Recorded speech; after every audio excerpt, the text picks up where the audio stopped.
At the stroke of midnight in August 1947, two nations were born, Pakistan and India.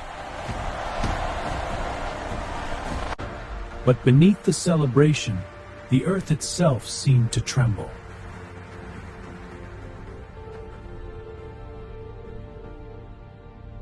Because this freedom carried a cost no one was prepared to pay. This is the story of the line that divided a civilization. We must hold this line at all costs. Children are crying. How can we go on? A line that left scars on both sides. The story of how independence became exile, and how a border drawn in ink turned into rivers of blood. For nearly 2 centuries, the subcontinent had been ruled by the British Raj, an empire stretching from deserts to mountains, from ancient temples to bustling ports. Under British control, communities of Hindus, Muslims, Sikhs, and others lived intertwined. A question grew in post-World War II.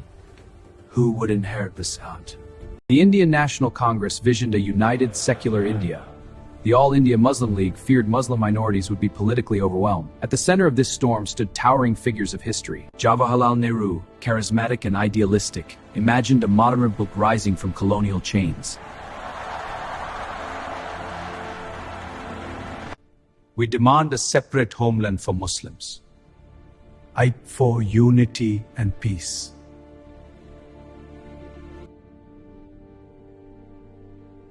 But politics had already moved beyond persuasion.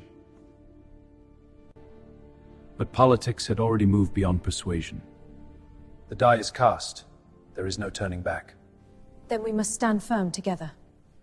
Communal tensions flared into violence in cities like Calcutta and Lahore. Trust eroded. Fear spread faster than reason. In June 1947, Britain made its final decision. It would leave, quickly. Power would transfer in weeks, not years. To draw the border between the new nations, the British appointed a man who had never before set foot in India, Cyril Radcliffe.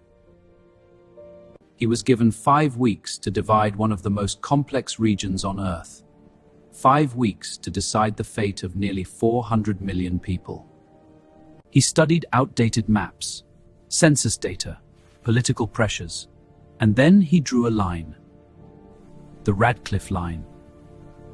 It cut through villages, through farms, through rivers, through hearts. On August 14 and 15, independence was declared, but the border was not publicly revealed until days later. Millions celebrated, without knowing which country they now belonged to.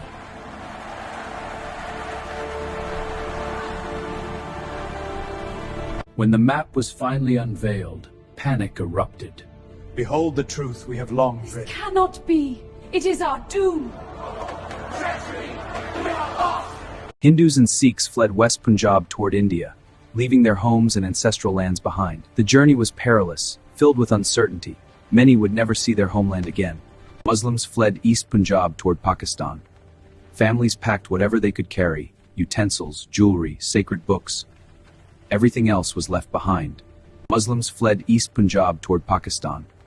Families packed whatever they could carry, utensils, jewelry, sacred books. Everything else was left behind. An estimated 14 to 15 million people were uprooted in a matter of weeks. It remains one of the largest forced migrations in human history. Caravans stretched for miles under a burning sun.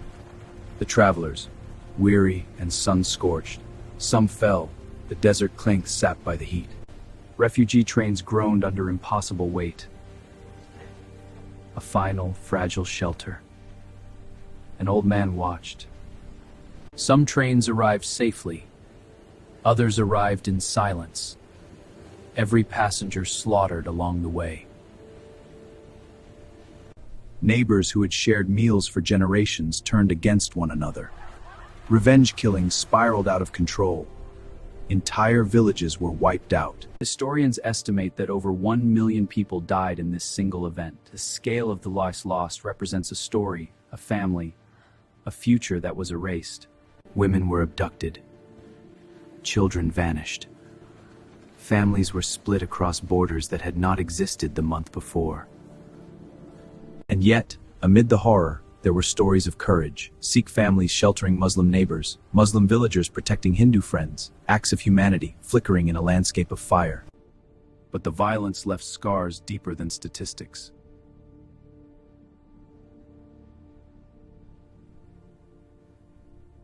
In the mountains of Kashmir, a princely state hesitated to choose between India and Pakistan.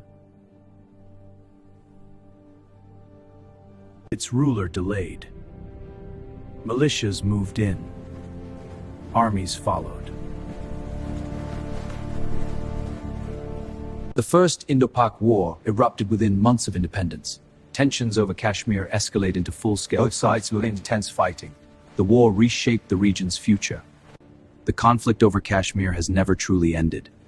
Decades of diplomatic failures have left deep scars. The human cost is etched in the lives of those displaced. Wars in 1947, 1965.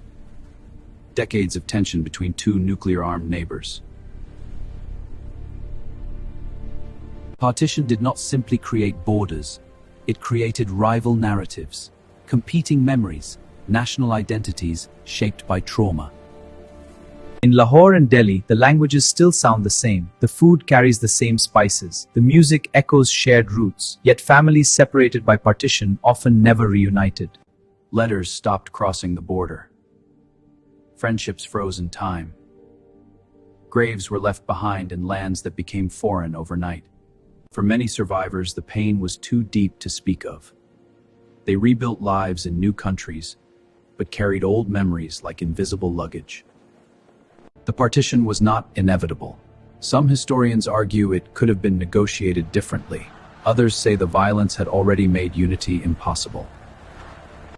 What remains certain is this: a line drawn in haste reshaped the destiny of South Asia forever.